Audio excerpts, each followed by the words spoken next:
अस्सलाम वालेकुम स्टूडेंट्स, आज है हमारा फिज़िक्स का लेक्चर नंबर 10B। इसमें जो है हमने आज कंसेप्चुअल क्वेश्चंस करने हैं। सबसे पहला वाला क्वेश्चन आपके पास क्या है, why two tin cans with a string stretched between them could be better, why to communicate than merely shouting through the air. अगर आप एयर के थ्रू जो है वो शाउट करके बोलते हैं, वो आपको थोड़ी कम आवाज़ सुनाई देती है और आप कहते हैं कि दो टिन के ज़रिए आप एक स्ट्रिंग के ज़रिए जो है उनको अटैच किया होता है और आप बोलते हैं तो आपको सही सुनाई देता है। वो क्यों बेहतर है? वो इसलिए बेहतर है क्योंकि सॉलिड में क्या होता है, आवाज़ बेहतर तरीके से और जल्दी जो है वो ट्रांसफ़र हो जाती है। इसलिए हम क्या कहते हैं कि वो टिन वाला जो है हमारे पास मेथड वो ज़्यादा इजी है, बजाय इसके कि हम आवाज़ में जो है शाउट करके बोलें। हम टिन के ज़रिए बोलेंगे तो हमारे पास क्या होगा कि हमारी आवाज़ जो है वो क्लियरली दूसरे तक पहुंच जाएगी। इसका आंसर देख लें, two tin cans with a string stretched between them could be better way to communicate than merely shouting through the air because sound travel faster in solid as compared to gas। ठीक है, gas के से क्या होता है, solid में ज़्यादा जो है आवाज़ जल्दी ट्रांसफ़र करती है। नेक्स्ट क्वेश्चन देखें, वो है आपके पास 11.2 वाला, we can recognise person speaking with the same loudness from their voice, how is this possible. अब हम जो है किस तरह से उसको रिकॉग्नाइज कर सकते हैं, ये हमने एक फिनोमेना पढ़ा हुआ है क्वालिटी का कि जिसमें हम लाउडनेस और पिच को डिफ्रेंशिएट करते हैं। ठीक है, तो ये इस प्रोसीजर के ज़रिए हम क्या कर सकते हैं, रिकॉग्नाइज कर सकते हैं। तो आपने आंसर में क्या लिखना है कि वो सारा बताने के साथ कि वो क्वालिटी होती है और वो क्वालिटी की डेफिनेशन लिख देंगे आप साथ। We can recognize persons speaking with the same loudness from their voices due to the quality of their sound, which is defined as the characteristic of sound by which we can distinguish between two sounds of same loudness and pitch। Same loudness और pitch की जो sound है उन्हें differentiate अगर हम कर लेंगे तो हमारे पास क्या बन जाती है, क्वालिटी ऑफ साउंड बन जाती है। हमने इसको पीछे डिस्कस किया हुआ था, तो आपने यहाँ पर ये वाला रीज़न देना है। नेक्स्ट क्वेश्चन है आपका कि you can listen to your friend around a corner but you can not watch him or her Y. मतलब आप उसको देख नहीं सकते लेकिन आप उसको कॉर्नर पे सुन सकते हैं। किस वजह से? क्योंकि साउंड वेव्स जो होती हैं वो कॉर्नर में बेंड हो जाती हैं, तो कौन सा वाला फिनोमेना देती हैं, डायफ्रैक्शन का। लेकिन लाइट वेव्स जो होती हैं जिनके ज़रिए हमें देखना होता है वो कॉर्नर पे बेंड नहीं होती, इसलिए हम उसको देख नहीं सकते लेकिन हम आवाज़ को सुन सकते हैं क्योंकि साउंड वेव जो है कॉर्नर पे वो बेंड हो जाती हैं। ठीक है, ये आपका रीज़न है। आप यहाँ पे देखें, the sound level through medium in all directions and shows diffraction about the corner, therefore we can listen to our friend around a corner due to diffraction but we cannot watch him because light waves cannot bend around objects। मतलब वो object के around जो है bend नहीं हो सकती, ये आपने इसका रीज़न दे देना है। उसके बाद नेक्स्ट वाला क्वेश्चन है आपके पास, why must the volume of a stereo in a room with wall to wall carpet be tuned higher than in a room with a wooden floor. ये किस वजह से होता है? जो कारपेटेड रूम होता है उसमें क्या करता है कि पोरस सरफेस जो हमने पीछे पढ़ के आए थे कि पोरस सरफेस क्या करती है, साउंड को ज़्यादा ऑब्जॉर्व कर लेती है, उसके एब्जॉर्प्शन की वजह से वो जो नॉइज़ है वो कम हो जाती है। जबकि वुडन सरफेस जो क्या करती है कि साउंड जो हमारे पास वेव्स आती हैं उनको रिफ्लेक्ट करती है, तो हमारे पास वो इको वगैरह या फिनोमेना हो जाता है और रिफ्लेक्शन की वजह से आवाज़ हमें ज़्यादा सुनाई देती है और कारपेट वाले रूम में एब्जॉर्प्शन की वजह से हमें आवाज़ थोड़ी कम सुनाई देती है। आपने इसका रीज़न क्या देना है, the volume of a stereo in a room with wall to wall carpet be tuned higher because maximum absorption of the sound takes place through the porous and rough material of the carpet, but through flat surfaces and wooden floor maximum reflection taking place, so low sound is required to make clear sensation। ठीक है, clear sensation के लिए हमें जो है वो सही वाला चाहिए। उसके बाद वाला जो है क्वेश्चन आपके पास क्या है, आपके पास a student says that the two terms speed and frequency of the wave refer to the same thing, what is your response. कि वो कह रहा है स्टूडेंट के उस स्पीड और फ्रिक्वेंसी एक ही चीज़ है, तो क्या ये ठीक है? आपका रिस्पॉन्स क्या होगा, आपने क्वेश्चन बताना है। अब देखिए स्पीड और फ्रिक्वेंसी दोनों एक चीज़ नहीं है, स्पीड की डेफिनेशन अलग है, फ्रिक्वेंसी की डेफिनेशन अलग है हमारे पास। अब हमारे पास हम क्या करेंगे, पहले अपने आंसर देंगे कि ये दोनों सेम नहीं है, उसके बाद हम रीज़न बताएंगे और रीज़न में हमें डेफिनेशन ही लिखनी पड़ेगी कि स्पीड किस तरह फ्रिक्वेंसी से डिफरेंट है। No, speed and frequency are two different terms which can be differentiate as follows. आपके पास स्पीड है, उसकी डेफिनेशन क्या है, the distance covered by the body in unit time. ठीक है, ये इसकी डेफिनेशन होगी और इसका यूनिट क्या है, system international unit of speed is metre पर सेकेंड। नेक्स्ट है आपके पास फ्रिक्वेंसी, ये आपके पास क्या है, number of waves passing through a point in second is called frequency. ये फ्रिक्वेंसी की डेफिनेशन होगी। उसके बाद इसका unit system international unit of frequency is hertz. ये आपका ये क्वेश्चन कंप्लीट हो गया। नेक्स्ट क्वेश्चन है आपका, two people are listening to the same music at the same distance. They disagree on its loudness. Explain how this could happen. अब जो है आपने बताना है कि उस सेम डिस्टेंस पे देख रहे हैं, सेम उसकी लाउडनेस है, लेकिन फिर भी जो कह रहे हैं कि उनको डिफरेंट लाउडनेस जो है, आवाज़ कम ज़्यादा हो रही है, किसी को ज़्यादा आ रही है, किसी को कम आ रही है। वो किस वजह से है, वो इस वजह से है कि हमारे पास लाउडनेस, हमने उसके बताया था कि वो किस पे डिपेंड करती है, फिजिकल कंडीशन ऑफ एयर पे। जिसकी फिजिकल कंडीशन ऑफ एयर जो है वो ठीक होगी उसको ज़्यादा आवाज़ सुनाई देगी, और जिसकी जो है थोड़ा सा कम होगी, कोई डिफेक्ट होगा, तो उसमें क्या होगा, उसको आवाज़ जो है वो थोड़ी कम सुनाई देगी। ठीक है, तो आपने यही रीज़न देना है, two people are listening to the same music at the same distance, they disagree to its loudness because loudness also depends upon the physical condition of the ears of the listener. A sound appears louder to a person with sensitive ears than to a man with defective ears. ठीक है, ये आपने इसका reason दे देना है। आपके conceptual question जो है वो ख़त्म हो गए। अब नेक्स्ट हमने न्यूमेरिकल्स करने हैं, तो हम स्टार्ट करते हैं अपने न्यूमेरिकल से। न्यूमेरिकल है आपके पास 11.1 वाला, a normal conversation involve sound intensities of about 3 × 10⁶ watt per metre square. What is the decibel level for this intensity?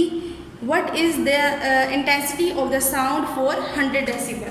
ठीक है, आपने फाइंड आउट करना है इंटेंसिटी लेवल।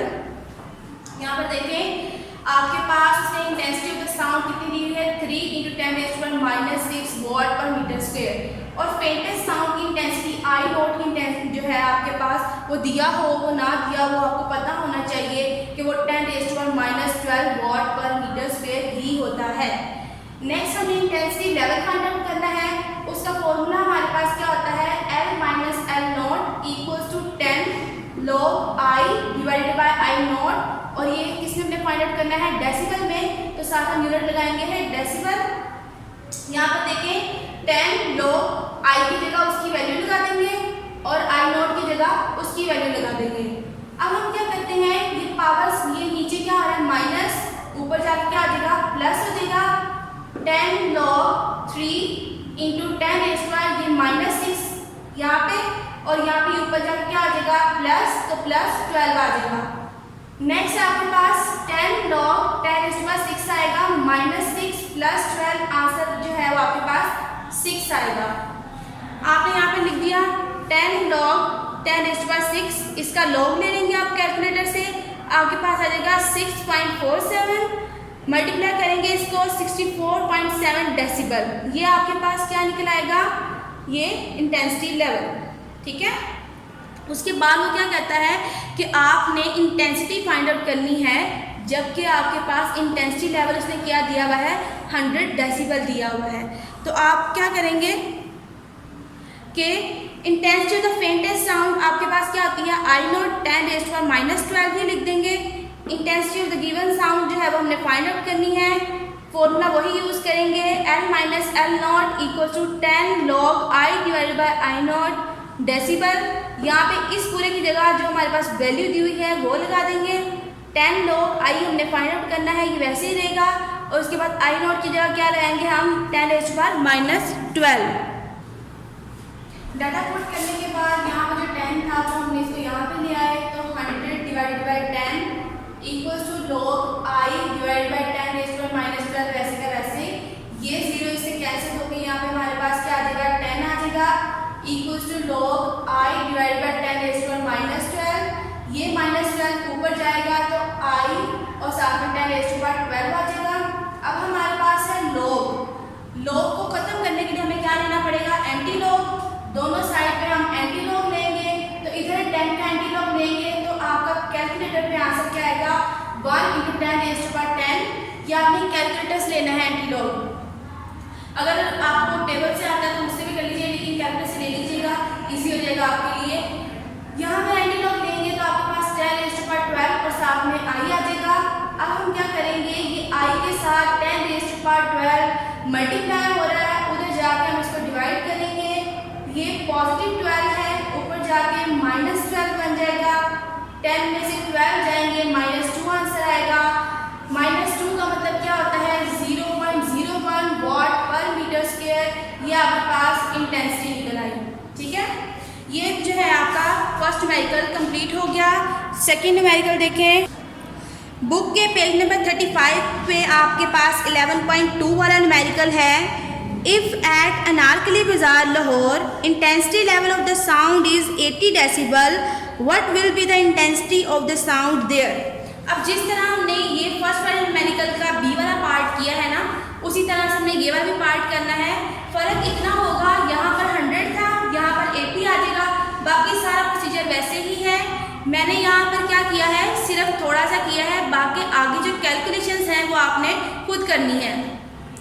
साउंड लेवल हमारे पास क्या है, L-L0 = 80 decibel. Intensity of the faintest sound हमारे पास क्या है, 10⁻12 वाट पर मीटर स्क्वायर। आपने इससे कंफ्यूज नहीं होना कि ये कहाँ से आई है। ये मैंने आपको कहा है कि आपने याद रखना है कि intensity of the faintest sound हमारे पास 10⁻12 ही होती है। आपने इंटेंसिटी जो है फाइंड आउट करनी थी। यहाँ पे साउंड लेवल का फॉर्मूला लगाएंगे, L-L0 = 10 log I/I0 डेसिबल। अब यहाँ पे इसकी वैल्यू लगाएंगे 80। ये जो 10 था इधर जाके डिवाइड हो जाएगा, log I वैसे ही, और I0 की जगह हम लगा देंगे 10⁻12 डेसिबल। जिस तरह से मैंने ये वाली सारी कैलकुलेशंस की हैं एंटी लॉग वगैरह लेकर, आपने ये कैलकुलेशंस खुद करनी है और इसका आंसर आपने खुद निकालना है आगे। ठीक है, उसके बाद जो आंसर आएगा आप बुक से चेक कर लीजिएगा कि आंसर ठीक आता है आपका कि नहीं आता। नेक्स्ट जो है न्यूमेरिकल हमारे पास 11.3 वाला, वो करते हैं। 11.3 वाला जो न्यूमेरिकल है उसके जो स्टेटमेंट है वो क्या कहता है, at a particular temperature the speed of the sound in air is 330 metre पर second. If the wavelength of a note is 5 centimetre, calculate the frequency of the sound.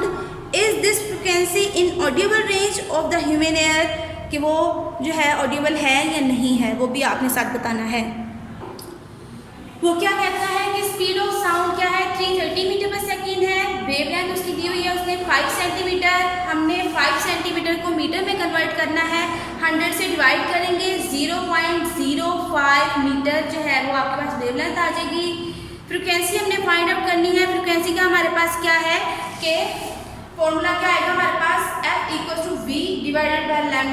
V हमारे पास 330 मीटर पर second है, lambda 0.05 है। आप divide करेंगे दोनों को, आपके पास कैलकुलेटर पे आंसर देगा 6.6 10⁻³ हर्ट्ज। और जो आपने बताना था कि ये जो है ह्यूमन एयर की रेंज में आता है या नहीं आता, तो यस, ये हमारे पास क्या फ्रिक्वेंसी लाइक करती है किस में, रेंज ऑफ ह्यूमन एयर में, क्योंकि उसकी जो रेंज है वो हमारे पास होती है 20,000 हर्ट्ज। ठीक है, तो ये हमारे पास जो है उसमें लाइक करता है। ये आपके 3 न्यूमेरिकल्स कंप्लीट हो गए। 4 पे आ जाते हैं। अब आपने 11.4 वाला देखें, a doctor counts 72 heart beats in 1 minute, calculate the frequency and period of the heart beats. आपने क्या फाइंड आउट करना है, फ्रिक्वेंसी और time period. Number of heart beats आपके पास है 72, टाइम कितना है 1 मिनट। 1 मिनट का मतलब क्या है 60 सेकेंड्स। फ्रिक्वेंसी आपने फाइंड आउट करनी है, टाइम पीरियड आपने फाइंड आउट करना है। फ्रिक्वेंसी का फॉर्मूला आपके पास क्या होता है, N/T। N हमारे पास 72 था, T हमारे पास 60, दोनों को डिवाइड करेंगे 1.2 हर्ट्ज आ जाएगा। अब हमें पता है कि टाइम पीरियड जो है वो फ्रिक्वेंसी का रेसिप्रोकल है, तो हमारे पास क्या करेंगे, हम फॉर्मूला लगाएंगे T = 1/F। T = 1/1.2, ये फ्रिक्वेंसी जो हमारे पास होती थी ये, तो हमारे पास टाइम पीरियड क्या निकलेगा 11.833 सेकेंड्स। ठीक है, ये आपका जो 11.4 वाला न्यूमेरिकल कंप्लीट हो गया। 11.5 वाला न्यूमेरिकल आपके पास क्या है? A marine survey ship sends a sound wave straight to the seabed. It receives an echo 1.5 seconds later. The speed of the sound in sea water is 1500 metre पर second. Find the depth of the sea at this position. आपने क्या करना है? उसकी depth find out करनी है। Time आपके पास कितना दिया हुआ है? 1.5 सेकेंड्स दिया हुआ है। स्पीड उसके बाद कितनी दी हुई है आपकी? 1500 मीटर पर second. Depth of the sea water as आपने फाइंड आउट करनी है। सबसे पहले हमारे पास बी और टी दिया तो हम डिस्टेंस फाइंड आउट करेंगे s equal to v t के फॉर्मूला से। तो ये हमारे पास स्पीड लगा देंगे, टाइम लगा देंगे, मल्टीप्लाई करेंगे, आपके पास 2250 मीटर आपके पास क्या निकलेगा? डिस्टेंस। अब अगर आपके पास डिस्टेंस हो तो इको के लिए आप क्या करते हैं? जितना डिस्टेंस है उसको आप 2 से डिवाइड करते हैं इको के लिए, जब भी आपके पास इको की बात करता है। तो अब हम क्या करेंगे? अपने डिस्टेंस को जो है 2 से डिवाइड कर देंगे तो हमारे पास डेप्थ निकल आएगी। 2250 डिवाइड बाई 2 आपके पास आंसर क्या आएगा? H equal to 1125 metre.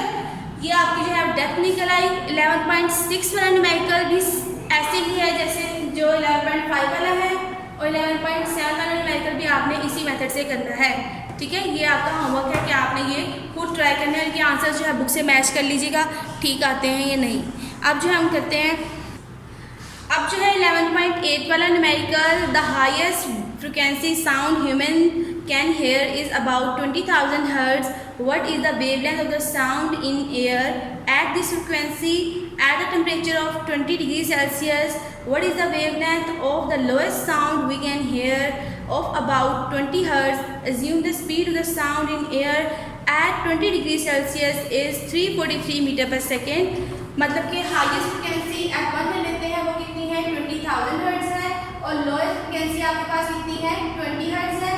Speed of sound आपके पास 343 मीटर पर सेकेंड है। वेवलेंथ आपने क्या फाइंड आउट करना है? 2 वेवलेंथ फाइंड आउट करनी है ना, एक हाईएस्ट फ्रिक्वेंसी के साथ, एक लोएस्ट फ्रिक्वेंसी के साथ। हाईएस्ट फ्रिक्वेंसी के साथ λ1 और लोएस्ट फ्रिक्वेंसी के साथ λ2। v equal to f lambda का फॉर्मूला हमें पता है, जहाँ पर हमारे पास f1 है, λ1 लगा देंगे, λ1 निकालना है, f1 जाके डिवाइड हो जाएगा, तो यहाँ पे हमारे पास क्या आएगा? f1। ठीक है, यहाँ पे आपने f1 लगाना है, तो उसके बाद हमारे पास नीचे क्या आ जाएगा? λ1 इक्वल्स टू v हमारे पास 343 था, और उसके बाद f1 की वैल्यू लगानी है। f1 हमारे पास कितना है? 20,000। डिवाइड करेंगे कैलकुलेटर से, आपके पास आंसर ये आ जाएगा। उसको जो है सेल्फ नोटेशन में लिखेंगे 1.7 × 10⁻² मीटर आ जाएगा λ1। नेक्स्ट आपने क्या करना है? λ2 फाइंड आउट करना है। फिर से वही वाला formula v equal to f2 λ2 निकालना है, f2 ले जाके डिवाइड हो जाएगा। v की वैल्यू हमारे पास 343, f2 आपके पास 20 वाला था, आपने वो लगा दिया, डिवाइड करेंगे आपके पास ये आंसर आ जाएगा। ठीक है, नेक्स्ट जो है हमारा न्यूमेरिकल, नेक्स्ट है आपके पास 11.9 वाला numerical, a sound wave has a frequency of 2 kilohertz and the wavelength 35 centimeter. How long will it take to travel 1.4 kilometer? आपके पास फ्रिक्वेंसी कितनी है? 2 किलो हर्ट्ज है। अब हमारे पास किलो है तो हमने इसको हर्ट्ज में चेंज करना है। किलो हमारे पास होता है 10⁻3, ये हमारे पास क्या आएगा? 2 × 10⁻3 हर्ट्ज। वेवलेंथ आपके पास 35 सेंटीमीटर, 35 को 100 से डिवाइड करेंगे, 0.35 मीटर। डिस्टेंस आपके पास कितना है? 1.5 किलोमीटर। किलोमीटर को मीटर में चेंज करने के लिए 1000 से मल्टीप्लाई करवाएंगे, 1500 मीटर आपको कैलकुलेटर से आंसर मिल जाएगा डिस्टेंस का। हमने क्या करना है कि टाइम फाइंड आउट करना था, तो टाइम के लिए हम ये वाला फॉर्मूला यूज करेंगे s = vt, लेकिन इसके लिए हमारे पास डिस्टेंस भी है और जो है हमारे पास स्पीड हमने फाइंड आउट करनी है। तो आप v = f लैम्डा वाले फॉर्मूला से पहले v निकालेंगे। f हमारे पास कितना था? 2 × 10⁻3, लैम्डा हमारे पास कितना है? 0.35, मल्टीप्लाई करेंगे 700 मीटर पर सेकेंड आ जाएगा। s = vt का फॉर्मूला यूज करेंगे तो हमारे पास s की वैल्यू कितनी थी? 1500 मीटर, और v हमारे पास 700, और t हमने फाइंड आउट करना है, ये वैसे ही रहेगा। इनको डिवाइड करेंगे, हमारे पास क्या आ जाएगा? 15/7 = 2.1 सेकेंड, ये हमारे पास टाइम रहेगा। आपका होमवर्क क्या है? आपने सारे के सारे ठीक है। और जो मैंने न्यूमेरिकल्स आपको नहीं करवाए उनकी प्रैक्टिस पहले रफ पे कर लीजिएगा, फिर उसको नीट पे कीजिएगा। स्टे ब्लेस्ड, अल्लाह हाफिज़।